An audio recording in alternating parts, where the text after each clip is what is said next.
What's up, everyone, and welcome into the Buffalo Sports Collective. It is Wednesday, October 11th, 2023. As always, I am PK alongside my co-host, Phil. Phil, I don't have much of an intro planned. I know that both of us are doing much better in fantasy. We're both lined up for another week of wins, and it looks like, as of now, we're hopefully safe in the Guillotine League as well. So, solid week for fantasy, bad week for Buffalo sports.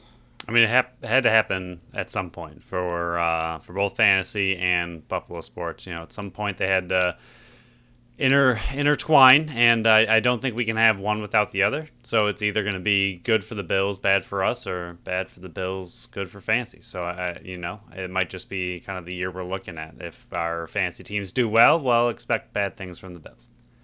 And we'll dive into the Bills. But remember, you can follow us on Facebook, Instagram, and Threads at Buffalo Sports Co. And X, I'm going to start trying to call it X instead of Twitter at Buffalo Sports Co. Don't forget to subscribe to our channel wherever you listen to podcasts. Check out our website at buffalosportscollective.com. And look for the time breakdowns in the description of the show. Phil, I don't know about you, but I woke up nice and early. By early, I mean I think I was out of bed by like 9:20. I let the dogs out, let them in. Then went back to bed for a while, and then had my alarm set for 9:20, got my bowl of cereal, sat down in front of the TV, and I didn't realize that the best part of my day would be that cereal, because it was all downhill from there. I love my 1 o'clock games, Phil.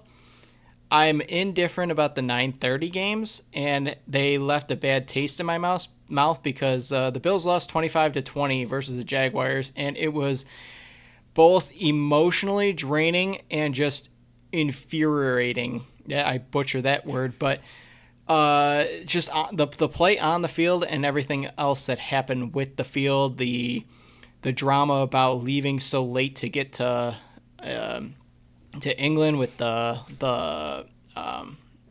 what do you call it? The when you're traveling, Delay? No, the time difference. I don't know why I'm blanking on this. Whatever. I'll think of it eventually.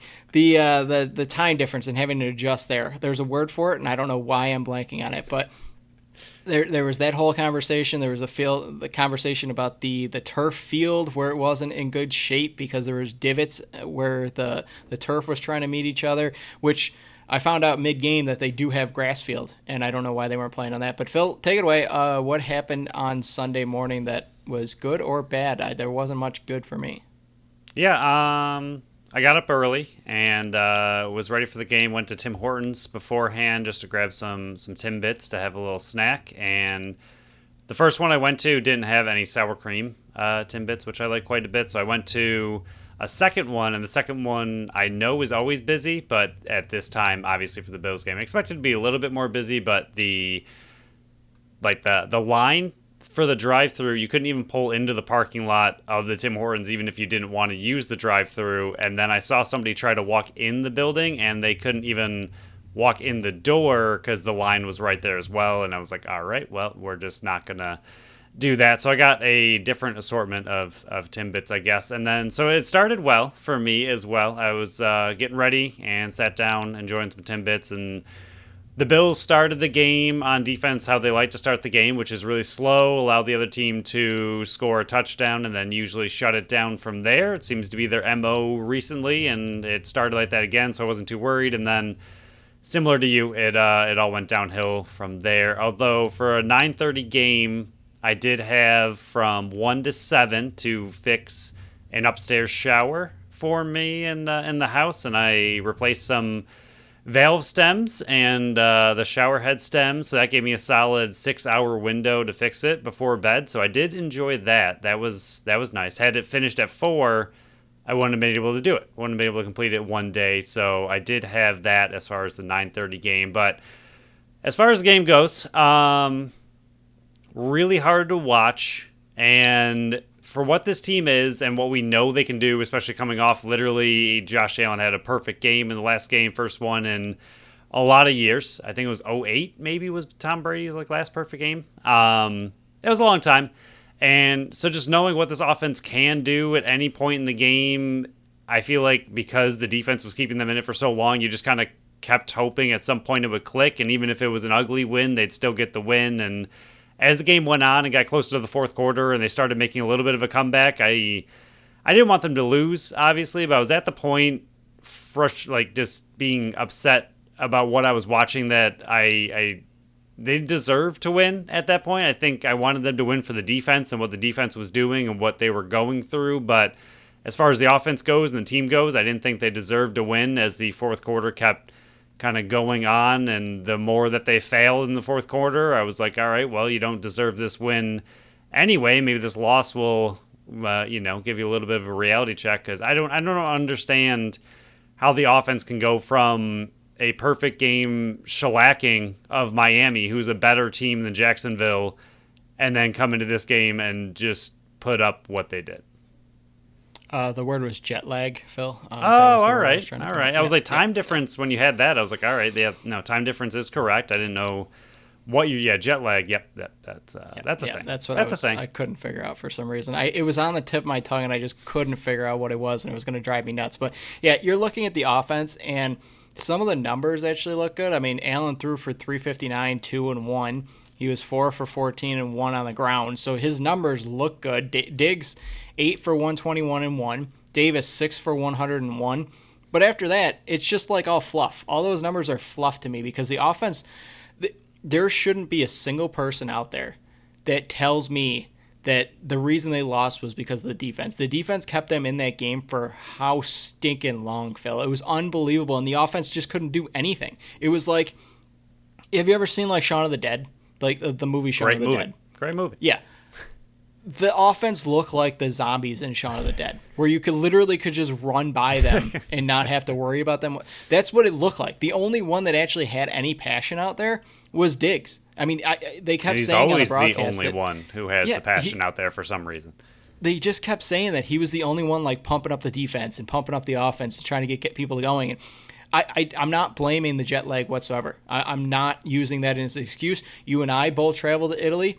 I'm not saying that we ever went and played football, but after one good night of sleep, you were good? Like, you were adjusted. How can a national football team do this? Like, how can you go over their professional athletes and, it's a 6-hour difference, I think it is. It's not that huge of a difference. Like, I'm not putting that as an excuse for the offense. Offense is the reason they've lost this game, and it's not solely on one player. It's a collective just failure. Here's the drives. They started the game with 2 3-and-outs, then a 6-play punt, then a 4-play punt. Then they did have an 11-play touchdown, but then they came back with 2 4-play punts, a 4-play interception. Then they went on a little run here, 9-play TD, 4-play TD, and then the final play of the day was Diggs trying to make something happen, flipping behind his head. I don't even care about the fumble. But the offense, 54 plays to 82 for the Jaguars. Jaguars had the 82. Time of possession, they had just over 38 minutes, the Jaguars did. Buffalo had just under 22 minutes. And then the penalties. I am not blaming the refs whatsoever. Yes, they were ticky-tack all over the place. But then they were 11 penalties for 109 yards. I mean, the only one that I think they got wrong was Jordan Poyer, and that's a bang-bang one. But if you look back, it's like, what are you going to be doing because the wide receiver's falling back? What do you expect Poyer to do? And then the third downs, Buffalo was 5 for 12, Jaguars were 10 for 18. It's just the offense just let down a defense that was just playing such handicap, and we're going to get into that in a minute, but there were big drops by Davis. There was a big drop by Knox. There was a big drop by Cook. All those drops ended the drives. And then, yes, again, Dorsey does deserve some of the blame because some of the play calling, I think it was they hit Diggs or Davis on a long gain, and then you ran Cook up the middle, and then you pitched it to Murray trying to make something happen when it was 3rd and long, and then you had to do that one. It's just, it was honestly, it was an embarrassing game to watch, and it was just so frustrating because the defense is just playing out of their mind. They're missing more than half of their starters even starting to go into the game. They already didn't have Greg Rousseau. They already didn't have their 2 starting cornerbacks in White and Benford, and then you lose all those guys mid-game. It's just, what are you supposed to do when your defense is just balling out and your offense can't get anything going? It felt so much like the Miami game last year, and I think it was week 3, where players were just dropping like flies, and the offense had all these spectacular numbers. Like Allen was throwing for close to 400 yards, but they just couldn't score. And that's kind of what it felt like a little bit worse than this one. It's just, I'm not blaming the turf, I'm not blaming the jet lag. It's just the offense was just, they were horrible. It was one of the worst performances I've seen them play in a long time. Yeah, and like you said, it's not solely on one person by any means, Right. but even Allen, who's supposed to have this cannon of an arm, missed Diggs wide open twice for walk-in touchdowns, and he just underthrows him. And yes, they were extremely far throws, and I mean, I absolutely couldn't make it, and most probably NFL quarterbacks couldn't make that throw. But one thing that Allen is known for is his extremely strong arm, and to see him underthrow Diggs when he's just wide open with a walk-in touchdown. Instead, he has to pull up, stop, catch the ball, and fall over just to have a huge game. And I mean, even Allen's numbers, like, yeah, they look great, but how many of those were just those deep bombs, and that was it? And half of that came at the end of the game on those last 2 touchdowns where you're just, Yep.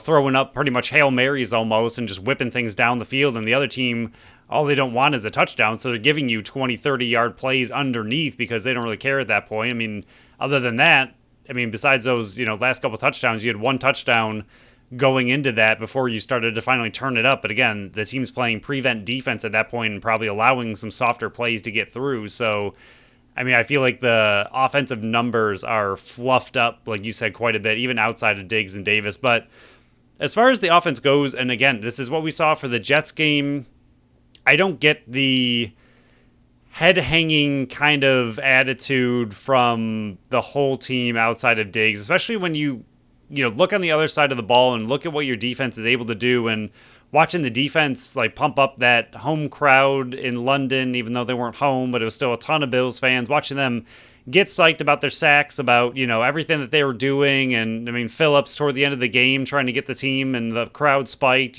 cheering them on after I think it was a false start penalty when the Jacksonville Jaguars were almost pretty much backed up and pinned in their end zone, and they got the false start because the crowd was loud and Phillips was going to the end zone and pumping them all up. Like, how do you look at that side of your team trying to do everything they possibly can to win this game and get pumped up, and then you're just going to mope around because you're having a bad game? I just don't understand.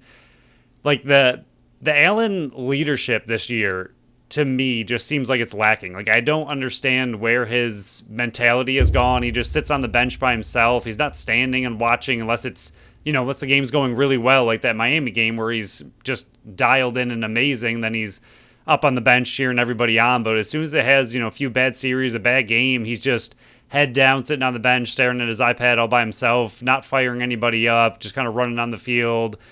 And, they have another punt, and he just runs off the field, goes and sits back down, and it is what it is. Like, there's no fire, and I don't get it. Like, there's games where he's playing really well, and then the fire is there, but whenever there's a little bit of adversity this year, he seems to just go into a shell of himself, and the only one that you see trying to pump the team up, like you mentioned, is Diggs, who's doing everything he possibly can, talking to, like the announcer said, each and every individual person on that sideline, trying to get him fired up, and there's just nothing. And I don't get it. I don't get where the confidence, the swag, the attitude, just anything. The only time in this game you really saw anything out of Allen was that very last touchdown where he just kind of whips the ball at the ref with no celebration, just kind of an attitude, walking off like, yeah, obviously we could score that quickly, that easily. It was nothing. And he walks off. At that point, it's, too little, too late. It means pretty much nothing, as they almost got that onside kickback. And it would have been interesting, but still would have been, even if they won this game, they didn't deserve from the offensive standpoint to win it. So I don't know where the mental attitude of this offensive unit is and what needs to change outside of Diggs trying his little heart out to get this team fired up. Yeah, that's a good point. The Allen sitting on the bench that I'm just piecing together here. And again, this is just because I just thought of it now. We had that whole Stefon Diggs offseason drama. Like, nobody knows exactly what's going on, why it all happened and all that. Again, this is just all speculations. This is me just pulling this out of my butt right here. What if Stefon Diggs, his whole problem this whole offseason and going into the season is he thinks the team is too soft, because the team is flat out too soft. Anything wrong that happens, you see them just hanging their head. You brought up the perfect example. Josh Allen, when things are going right, he's standing. He's communicating with his teammates. When things are going wrong, he's looking at a stupid tablet. He's getting on his stupid hat. He's just sitting alone on the bench. That's not captain material. That's not captain leadership. I don't know what happened to fired up Josh Allen, but he is long gone and he has disappeared and he has not been around in a long time. It's so frustrating to see a team that has this amount of talent just squandered. Again, it's 5 games into the season. They're sitting at 3-2. The season's not completely lost. I get it. But it's losses like these that keep happening under Sean McDermott's era. And I'm not blaming Sean McDermott whatsoever. It's so frustrating to see this, that if one little thing, Matt Milano, and we can dive into that now. Matt Milano gets hurt. It seemed like the air was let out of everybody's tires and they went, well, this is over, and packed it in. While the defense is just, this was AJ Epenesa's best game as a pro, and they squandered it. They needed somebody to step up because Von Miller was playing, 20 snaps, and he didn't play the whole second half. He was just being a cheerleader. And I kind of get that because of the field conditions. I was kind of upset that they didn't use him in the whole second half, but I get it. You lost 2 of your star players to injuries pretty much because of the turf. Why would you put your other star player out there to deal with the turf? I get it now. I took some time, I calmed down, and I get it. But you lose Matt Milano. You lose Daquan Jones 4 plays in. You lose Benford. Benford didn't even play. You lose Floyd for a while. Kingsley was coming in and out. It's just, you finally got players on the defense that are not household names. Like, normal fans around the NFL wouldn't know who AJ Epinesa is unless they do deep fantasy defensive individual players drafts and dynasty and stuff like that. That's the only reason anybody would know AJ Epinesa, the normal fan. But he had an unbelievable game. He's having an unbelievable season. He stepped up. Nope. I don't know why you can see AJ Epinesa having that type of game and look on the offensive end and just go, okay, whatever. It's not that big of a deal. It's just, there's no passion behind 99% of these players. It's just so frustrating that your defense is just balling out and you can't do anything. The only real negative that I have on the defensive end, and I have to own up on this, I try to own up when I'm completely wrong. Kyrie Elam, he is cooked, man. He is not that good whatsoever. They were targeting him over and over and over and over. He had some good plays. I'll hand it to him. There were some good plays, but they were just targeting him over and over and over versus with Calvin Ridley, and he was just getting burned and burned and burned. So I, for one, completely understand why he was a healthy scratch the first 4 games, and I completely understand why he was not seeing the field, because this guy is not ready, and I'm not fully ready to say he's a bust, but he's as close to being a bust of a first-round pick as you can get. Yeah, it was very depressing watching someone who's supposed to be very good at a one-on-one kind of situation. I understand Calvin Ridley is an elite wide receiver. He's one of the better ones in the entire league. It's not like he's going up against Joe Schmo and getting burned, but at the same time, you'd hope that in year 2, even with these healthy scratches, he's had enough time, practice time on a professional team, and he had some pretty decent play last season. I mean, it's not like, again, he's not a rookie going into his first game ever as an NFL player and then, going straight in against Calvin Ridley. He's been around for a year. He's had NFL experience at this point, and to see him just get demolished by Ridley over and over, and every single time it was 3rd down and long, and it was, or 2nd and long, and it was just deflating to watch him get burned after the defense does an incredible job on 1st and 2nd, puts him in a really bad position, and then all they have to do is look at Elam, look at Ridley, see they're lined up together, and that's where the ball was going, and it worked every single time. So very frustrating to see Elam not step up in that situation at all. I mean, again, I know it's a tough situation to be put into, but given what he's supposed to be, given his first-round pedigree, I mean, other first-round cornerbacks at this point are doing better than he is, even 2nd, probably 3rd rounders, and to see him not win too many, if any, of those battles against Ridley was just demoralizing to watch him get beat consistently over and over. Yeah, the only thing else I want to say, and then we can kind of put a bow on this one and move on to Sunday night versus the Giants. But in my honest opinion, they are going to be replacing Kyrie Elam, hopefully with a healthy Christian Benford, or a more healthy Christian Benford. They're going to be replacing Daquan Jones with Poona Ford. I don't think there's a big drop-off, but I don't think it's a massive drop-off. And then you're going to be replacing Matt Milano with Dorian Williams, who struggled mightily making tackles on Sunday. So those are going to be your current replacements for the players that went out.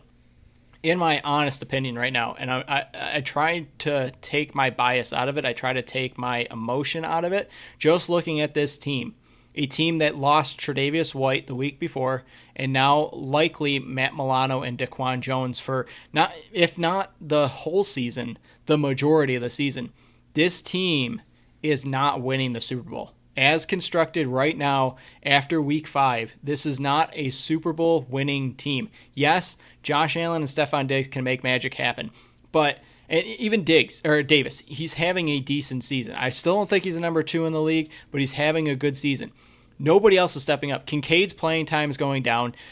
Knox is hurt. Kincaid actually walked out of the game with a concussion. The offensive line has been struggling. They can't get any run game going the last 2 weeks. And losing your 3 best players on the defensive end for pretty much the entire year, this is not a Super Bowl winning team. It stinks to admit that in week 5 because you went into the season looking at the paper, looking at the team on paper and saying, hey, this is the best team we've had in a very long time. That all got wiped clean the last 2 weeks with these injuries, and it stinks to say that. I really hope I'm wrong. I've been wrong about a lot of things, Kyrie Lim, Josh Allen, so on and so forth. So I'm really hoping I'm wrong, but just looking at it now, you lose that amount of talent at the defensive end, it's going to be nearly impossible for them to come out of the season as a Super Bowl winning team. Yeah, I think it obviously gets extremely tough and much tougher than it was, like you said, before this roster was depleted and back when it was healthy. But knowing what the offense can do, if they can find some sort of consistency, I mean, if they can play, I mean, the offense is fine in theory, injury-wise. I mean, like you said, a few players are banged up, but for the most part, the pieces are there. If they can find a way to be more consistent and play like they did against Miami, that offense has the ability to play incredible football and keep up with pretty much anyone in the league. Can they do it? I don't know. They haven't shown consistency much this year as we just went from a perfect game to a horrendous game. So I think that's a huge question mark. I think if they can find that, the offense can keep up with anyone. And the defense showed, I think, even with all these injuries, that they have the ability to step up. And what's kind of the saving grace to me for this defense is that front defensive line. If they can continue to be the kind of terror they have been so far into the season with just the pressures they've had on quarterbacks, the batted balls from Epinesa, the turnovers that this team's forcing, the fumbles this team's forcing. I think if that front defensive line can continue to be a terror, especially when Von Miller comes back, if they can put even more pressure on a QB, I think the defense has a chance if that defensive line can continue to put constant pressure on the quarterback and running backs, that the defense has a chance to be good enough for the offense to take over. But to me, it's all going to come down to consistency of the offense. If they can find a way to actually put consistent points on the board and be the team that we saw against Miami, I think they still have a shot. But like you said, it definitely got much, much more difficult the rest of the way. So like we said, Sunday Night Football, they'll be facing the Giants. Who knows if you're going to be facing Daniel Jones? It sounds like he's got a chance. Otherwise, you're facing the man that was quarterbacking the team that broke the drought and Tyrod Taylor. So honestly, I'd prefer to face Daniel Jones over Tyrod Taylor, but that's just me. So we'll talk about that one on our next show. But Phil, we'll move forward to the Buffalo Sabres. Preseason is done. The games are over. They finished the preseason last Friday. They lost Wednesday versus the Blue Jackets 5-3. Gergensen, Power, and Benson scored. UPL 28 of 38 or 32 in net, and then Friday they lost 7-4 versus the Pens. Olofsson, Benson, Peterka, and Middlestad scored. Levi 28 of 35. I guess we don't really have to talk too much about those preseason games because the roster's finalized. The season starts tomorrow. Right beforehand, though, Kevin Adams works his magic, gets the deal done. It was always rumored around this amount of figures and about this round of years. I mean, there was rumors all over the place that this was going to get done. It was just when it was going to get done. Dahlin, 8 years, $11 million. It's going to kick in next year. What's your thought on getting Dahlin locked in for that amount of years and that amount of cash? Amazing. I agree. Yeah, I think, I mean, it's high for sure. I mean, I'm not saying high for his talent or high for what he should arguably deserve, but it's high for the Buffalo Sabres. And so, I mean, in general, it's a large contract, but he is Biggest still. contract in Buffalo Sabres history.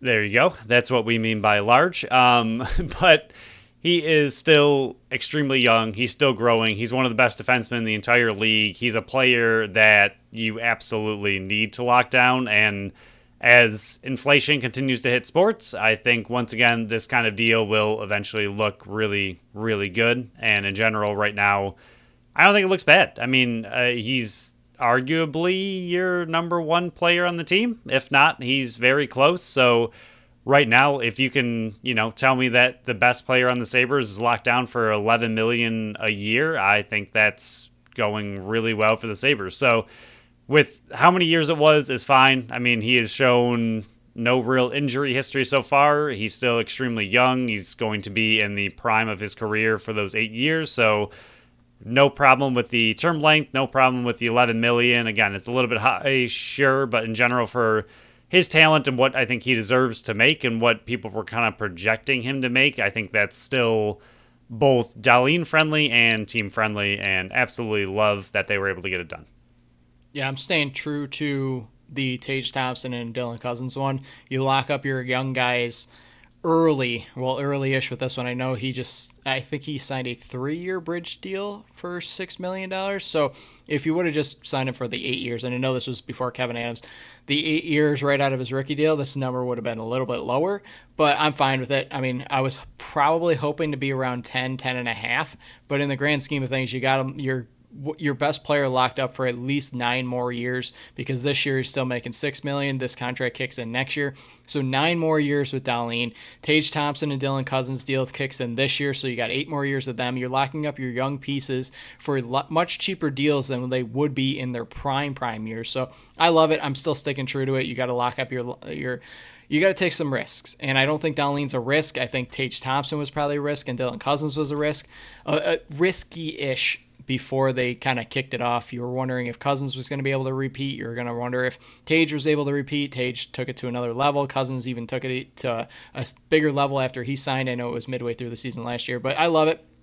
Now we can transition into what the team looks like this year. The biggest question marks, I guess, were going to be, does Benson make the team? He ended up coming out of camp, and yes, he is on the team. And then who is going to be the 7th defenseman? That ends up being Jacob Bryson. It was between him, Stillman, and Clegg. Clegg and Stillman went down to the minors last week, and that means Bryson gets it. And then the last one was the 3 goalies. Were you going to waive one? Were you going to be able to get one down in Rochester? They didn't risk it. All 3 goalies make the team. Phil, what's your thought on the Benson making the team and the 3 goalies sticking around at least to start the season?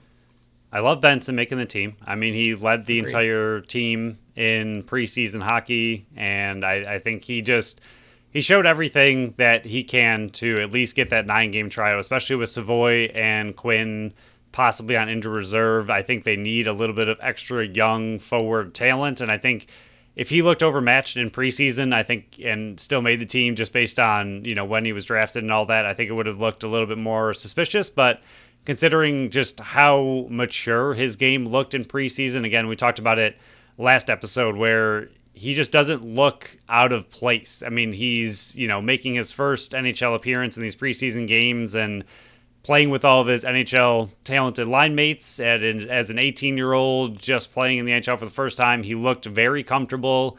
He didn't look overmatched. And again, I think just confidence and poise more than anything is what I think I saw when he was out there playing. He just looked so comfortable. He didn't look scared. He didn't look timid. He didn't look like a player who was 18 years old playing in the NHL for the first time.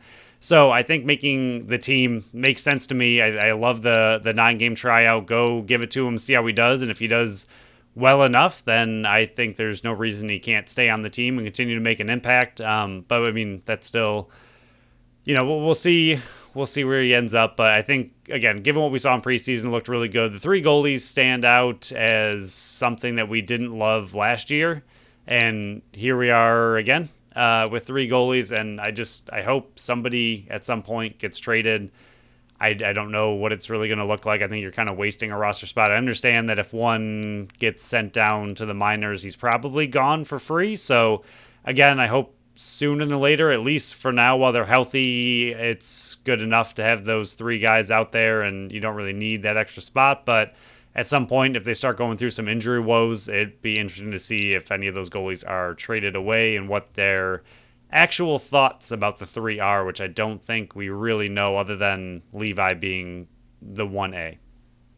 Yeah, I mean, I went into training camp, and well before that, all through the offseason, was I don't want this team to start the regular season with three goalies, not just because it messes with their practice habits, not just because, you're not going to know a good rotation. There's going to be a guy that's going to be sitting too long, or the guys that are both going to be sitting too long, or something like that. It's just, I don't like the fact that it almost seems like they're afraid to lose one of them. I thought Comrie earned the backup role in training camp and preseason. I thought he outplayed UPL. I am still a staunch believer that UPL will not turn into a quality NHL starting goaltender. And when you have that, I wish they would have just sent him to Tampa Bay where there was an opening for Tampa Bay, or just put him on waivers and see what happens. Maybe you can get it back down there. I just don't believe that UPL can be a starting goaltender in the league. I don't even think he can be a backup because his numbers just aren't there. So honestly, that is my opinion on it. It's been very bold on it all offseason, and I'm not really switching to it. I just hope that Levi is the true, because that was the one thing going in, which I wanted them to get a true veteran backup that can pull some of the pressure off of Levi, so it's not all on his shoulders. It's all on his shoulders now, and it's the same goaltenders that were in the games last year. So besides Craig Anderson, but it's going to be maybe because the defense in front of them is a bit improved that those numbers are going to be improved, but I honestly have no idea. And then Jacob Bryson, I thought he earned it. I thought he had the best camp of the seventh defenseman. He's probably not going to be playing much unless there's an injury. And then, of course, Jacob Bryson, which I'm going to be talking about in just a second, him making the team, he definitely deserves it. He doesn't look outmatched out there. The only thing that he looks like he shouldn't be in the NHL is his face and his body. I mean, he has an 18-year-old face, and this is coming from a 31-year-old, but whatever. He's 5'10", 170. He is, 170 soaking wet? So he doesn't look like a true ready NHL player, but as soon as he puts on those pads and hits the ice, he looks like a legit player, and there's no drop-off between him and the next guy. He goes out there and performs. Yeah, the only other couple things, Ryan Johnson and Lucas Rozek got sent down. Savoy and Quinn, like we mentioned, possibly IR, and then Brandon Biro, who had a really good preseason as well, also cleared waivers. I think the Sabres were taking a smidge of a risk with their team and sending him down. I think he played really well, but he luckily made it through. So I think the Sabres have, with just all those players just mentioned, again, you see defense possibly lacking a little bit. Not that they need a ton of help, but Ryan Johnson looked really good in preseason as well. So I think just the quality of players that they have, not only in the AHL system, but also injured with Quinn and Savoy. I think it's going to be, again, a very young team, but just seeing what they're putting on the ice, seeing a player that's 18 years old that they just drafted, that you and I often complain that we don't love the NHL draft because those players you almost never see or don't see for a long time, and yet the 18-year-old Benson makes the team, and just seeing that they have all of this youthful talent ready to come up and be a big part of this team. It's exciting for the now and for the future. Yeah, they even got younger this year. They replaced the 41, 42-year-old Craig Anderson with an 18-year-old Zach Benson. So their average age just dropped tremendously as well. But, yeah, we'll move on to our bold predictions. We got two of them for this year. And I'll start off because my first one is that Zach Benson. He's got that 9-game tryout. If he plays, he's got to stick around the rest of the season because he would have to go back to juniors otherwise. I got him playing 60 games and going 15, 15, and 30 season, and I think that's I know a bunch of people are going to look at that 15, 15, and 30. Why would you keep him up? He's just a kid. Let him. But 60 games for an 18-year-old in the NHL, I think they're going to do something similar to what they did with Jack Quinn last year, with Peyton Krebs last year, with JJ Peterka last year, where they'll get 3 or 4 games up in the booth just to see and get a different vantage point and then go back on the ice. But having a 15-15-30 season for a 18-year-old that just got drafted, I think is a very solid season to break him back into the NHL. And if he can I know preseason is a little bit different than the regular season, but he was hanging around and he wasn't missing a beat. So I think having a 30-point season in 60 games, I think that might be a little adventurous predictions for him, but that's why they're bold. Ambitious? Is that what you were? Ambitious? Yeah, that's probably a better word than I'm not an encyclopedia, Phil. Jet lag, PK. Jet lag. I am on jet lag right now.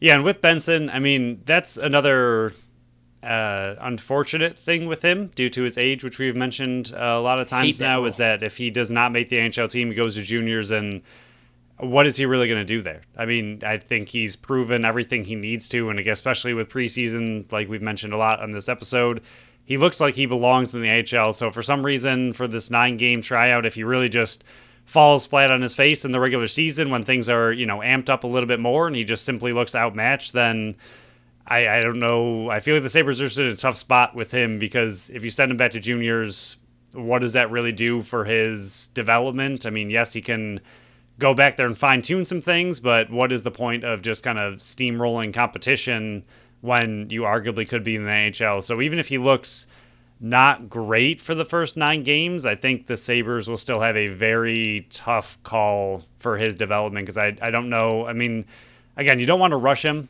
by any means. You don't want to rush his development, but I don't know what juniors is going to do for a player like that at this point. But as for me, for my first bold prediction, I am going to go with my guy from last year, Tage Thompson. I'm going with his first 100-point season.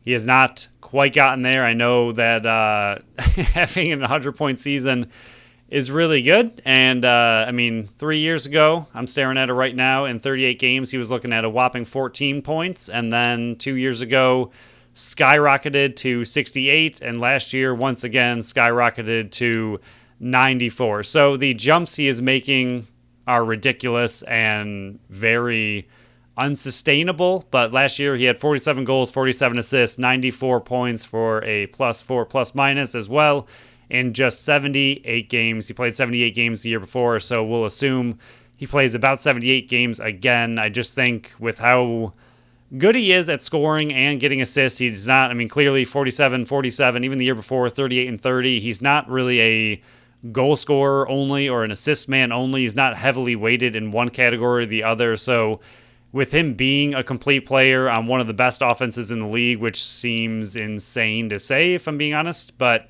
I think he has what it takes to get that 100-point season, and I think he can do it this year, but it's also a really tough feat. So it's bold for a reason, but he was just 6 points off last year, and I think he can finally eclipse it. And by finally, I mean he's had 1 year that was really close.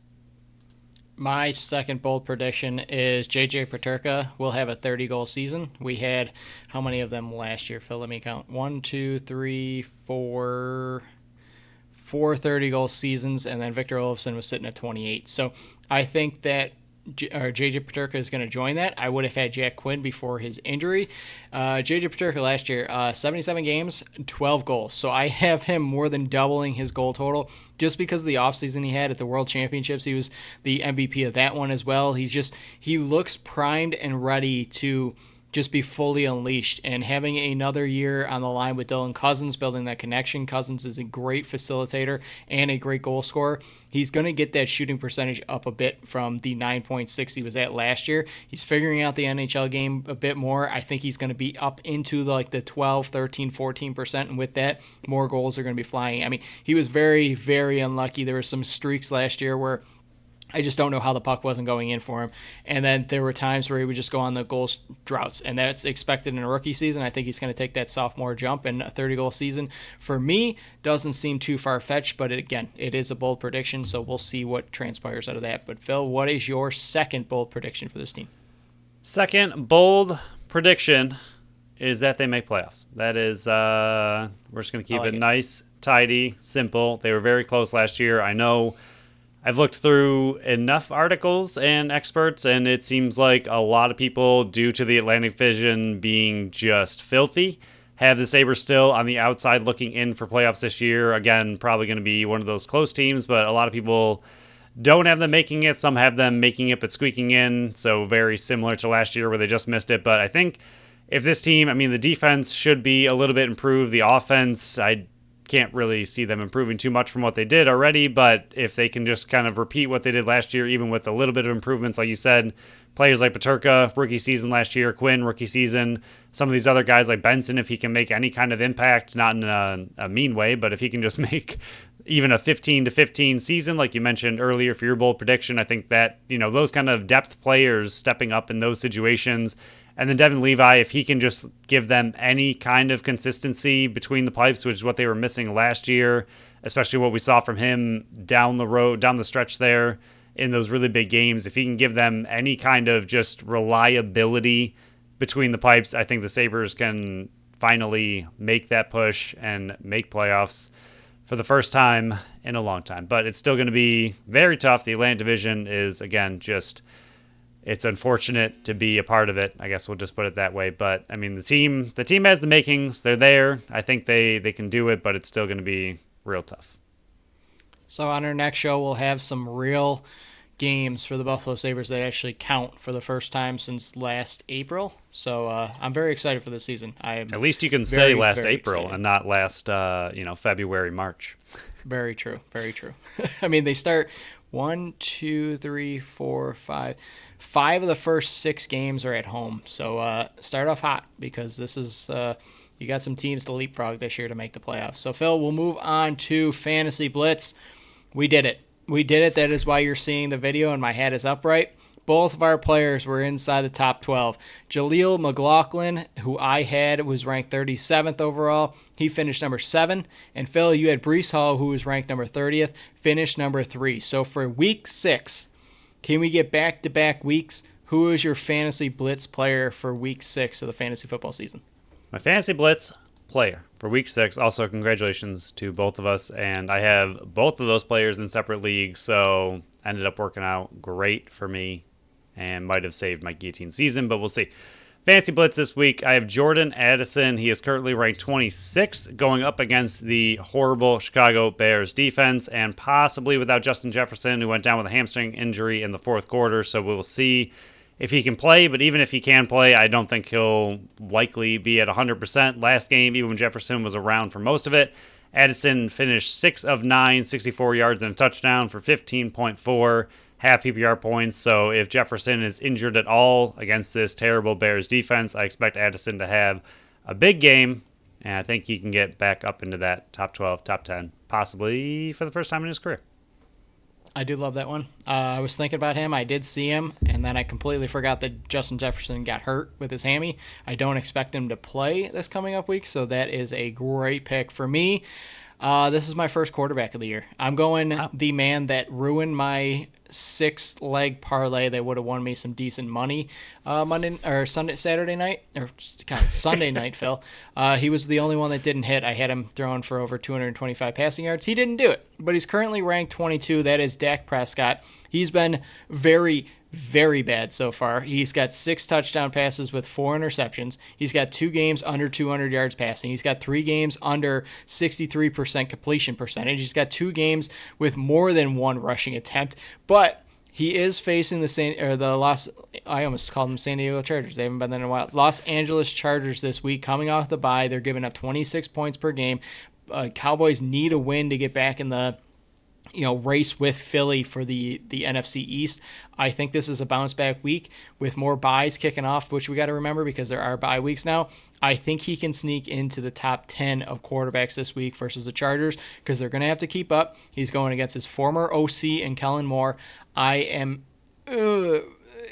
scared, but I think he can be in the top 10 of quarterbacks for Dak Prescott this coming up week. It's crazy to think that he's just going to squeak in to the top 10, and just even seeing those numbers, 6 touchdowns, 4 interceptions, what the heck happened to Dak Prescott? Kellen Moore left. That's what it is. Kellen Moore left, and big man over there, Mike McCarthy, took over, and he realized that his offense was scoring too quickly, too many points, and they had to make a change at OC, and he took over, and that's what you get. That's what you get when Mike McCarthy takes back over. You blown out by Brock Purdy, dropping 4 TDs. Unbelievable. That's what you Unbelievable. Thanks a lot, Dak, and thanks a lot, Mike McCarthy. You ruined my money, and don't mess with the man's money. Phil, we'll move on to our final section here of the show. Just got one real quick thing before we dive into our main topic of the Buffalo Bandits. Ian McKay, of course, after we recorded, he signed a 3-year deal. He was qualified offered, so he was going to be making more than he made the previous year because he was qualified offered plus. Phil, Ian McKay, longest deal with the Buffalo Bandits, or he's going to, how do I phrase this? Longest. He currently has the longest termed deal on the Buffalo Bandits right now. Nobody goes beyond 3 years. I love it. I have been behind Ian McKay's. I've been in his corner since he got drafted 4th overall. It was 3rd or 4th. I think he was 4th because I think Matt Gilroy was 3rd. But he is one of the key pieces that you cannot lose, and locking him up for 3 more years rather than just a 1-year deal that we've been seeing a lot. Love it because you don't have to worry about him for 3 more years. Yeah, that's definitely the biggest sticking point with this. Obviously, you and I both love Ian McKay and all of Bandit Land. Again, we talk about it a lot, but that championship series where he might have gone down potentially injured, and just the silence in the arena, watching him limp off, and just the kind of sheer terror seeing him possibly injured kind of explains what he means to this team. But the biggest thing, like you mentioned, 3 years, finally somebody we don't have to worry about every single offseason, or at least for 3 off seasons, we can enjoy some Ian McKay and just kind of relax and watch him and have fun. I don't know. I mean, it's kind of how the NLL works, so I get it. There's not a ton of long-term deals, but I mean, more than 1 year for some of these guys would be appreciated, so we can at least, let it go for a year. But most off seasons, we're waiting on the entire team to be re-signed, and that's always fun. So good to see Ian McKay have 3 years. He definitely deserves it. Like you said, qualifying offer plus, which is good for him. He deserves it. Arguably, transition player of the year last year. Wasn't even nominated, even though he deserved to be. But really good to see him locked down for 3. Yeah, the only players currently that need deals now are Adler, Nanticoke. Both of those guys do not have enough years in the league to be an RFA. You have Frazier, who is also qualified offered plus, and then you have Smith that was franchise tag. So those 4 guys still need to be locked up going into training camp. So those Dietrich's got a little bit more work to do until training camp kicks off at the end of the month. So Phil, we went into this episode trying to figure out, okay, it's like the early middle of October. What are we going to keep talking about with this team? Went back and forth for a while, and we settled on this. We picked 3 Buffalo Bandits games and 1 NLL game that we are most interested in watching this year. And it's kind of like a different twist this year because you're facing everybody. There's no East, there's no West. We went over that like a couple weeks ago when the NLL broke that news, which we all saw coming. But especially for us, we have so much more work to do in this offseason and into the season that you're going to be watching every single game because every single team matters now. So we wanted to go over these games, and maybe some of the teams that we're going to be picking and some of the matchups we're going to be picking are teams that you haven't faced and haven't seen in a while, and a lot of fans out there that might not even know, who is on these teams. So, Phil, what is your first matchup that you're most interested in watching and seeing? Because obviously we're going to be watching all the Bandits games, but what is one of your top 3 most excited for matchups coming into the season? Yeah, it's I'm going to start it real simple, real easy. I left this one for you. Wow, look at you. The first home game, San Diego, banner raising home opener against a solid, really good West Coast team, one that should arguably have made the championship finals a few times, at least when the Bandits were on this insane run here to be in the finals so many times without seeing San Diego. Pretty nuts that we have not seen that team. They are incredibly talented, but they're not very good in the playoffs for some reason. But it is going to be exciting to see them at the banner raising. I think it's going to be a really intense game. Again, a team that probably thinks that they should have had at least a shot one of these last few years at the title. They have not been able to get there, but I think these are going to be 2 of the better teams this year. They were 2 of the better teams last year. It's going to be a really intense, exciting, banner-raising home opener. I'm going to start off with that. Yeah, can we have a few more goals than last year's matchup? Yeah, the it was 7-6 overtime. Boring.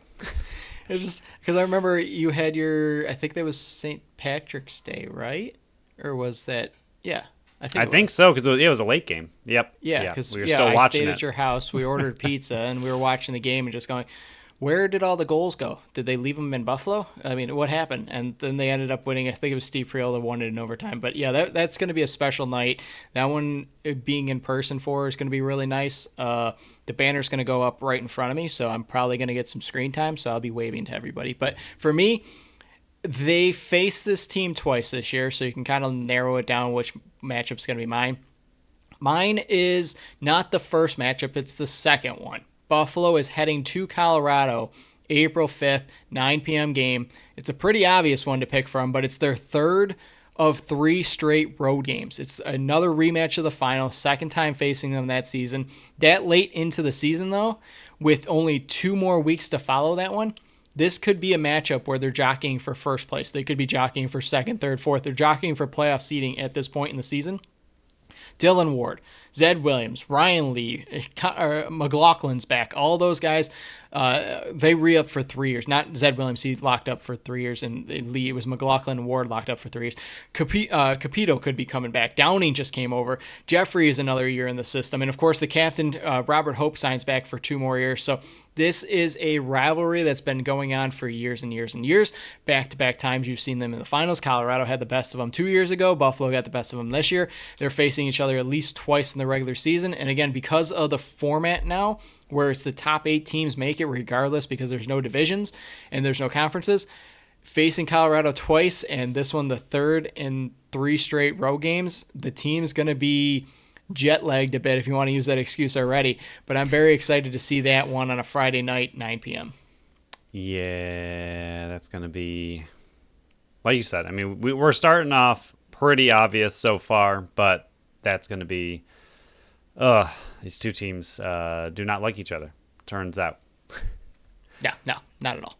My next one is January 19th, the New York Riptide coming in to Bandit Land. I think it's just a team that I'm interested to watch this year. They had, according to you and I, one of the better, more interesting and successful off seasons this year. They focused heavily on their defense. Their offense has been pretty solid last few years, and it's a team that's given the Bandits troubles in the last few matchups and meetings that they've had. So I'm interested to see what this Riptide looks like this year. I think at that point, it'll still be pretty early, so I don't know if you'll have a good firm grasp as to, you know, which way that their season's leaning by any means, but I think it's a team, again, that gives the Bandits some troubles, and with them focusing their offseason on defense, they've made some pretty solid accusations, or, is that correct? Accusations? No.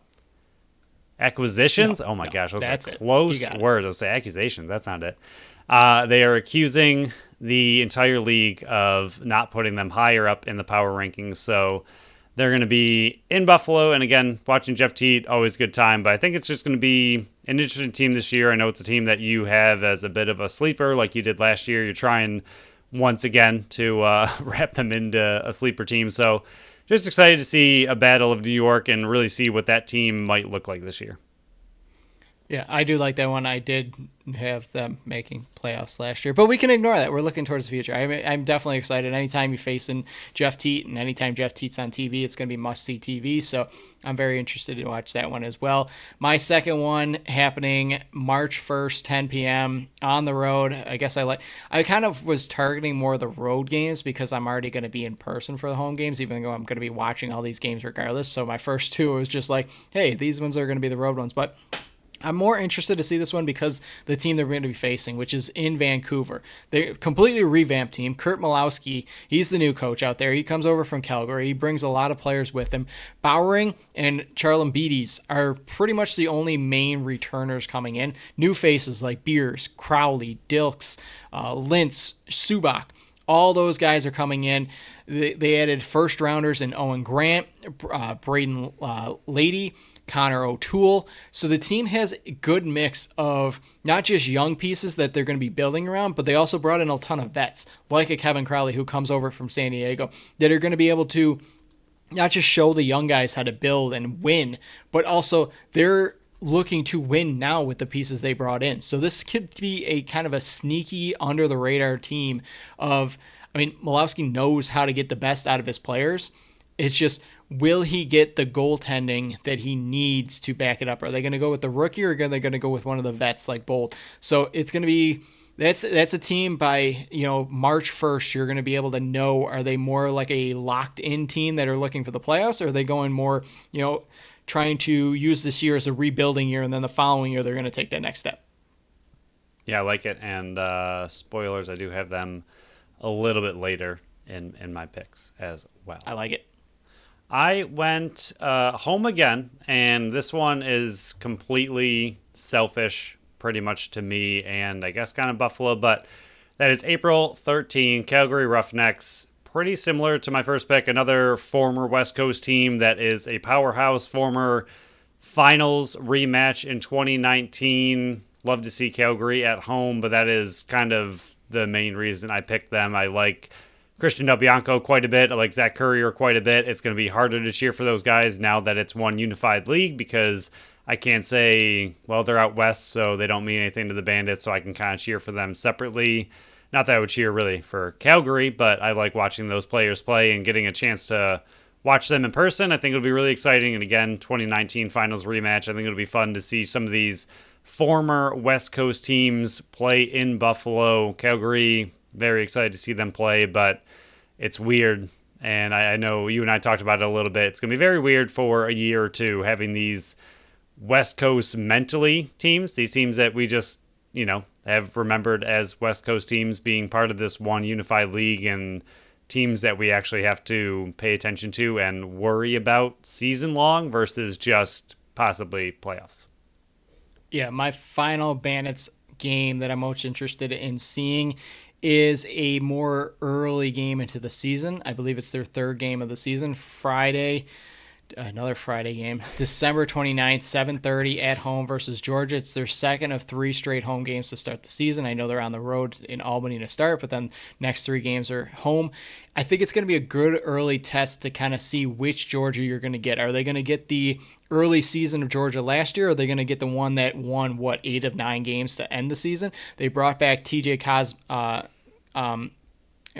Camazio, 2 years, Shane Jackson 3 years, Lyle Thompson 3 years, Brian Cole 3 years. So they brought back those veteran type players that are the leaders of the team. We were really wondering, is Shane Jackson going to be signing elsewhere? He comes back for those 3-year deal. You get another year of Brett Dobson in net after winning the PLL title. You get Ryan Lanchberry another year in the system. And then our boy that never became our boy, first round draft pick, the man we love, Jacob Hickey, also signed there. So you're getting a younger team, but also a team that has the Lyle Thompsons, the Shane Jacksons, the Brian Coles, all those top line guys that are going to be battling it out. And once you get solid goaltending with Dobson and net for a second year, this could be a team that threatens for a playoff spot in the NLL. And it could be every game this year is going to be a battle, but battling Georgia early on in the season can they transition and still be hot from they were last year? That could be a very interesting matchup early on in the season.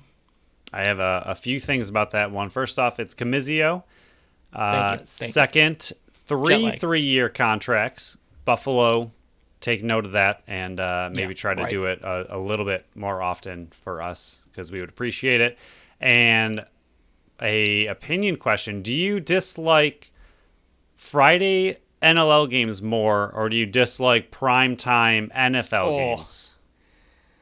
I knew it would be tough.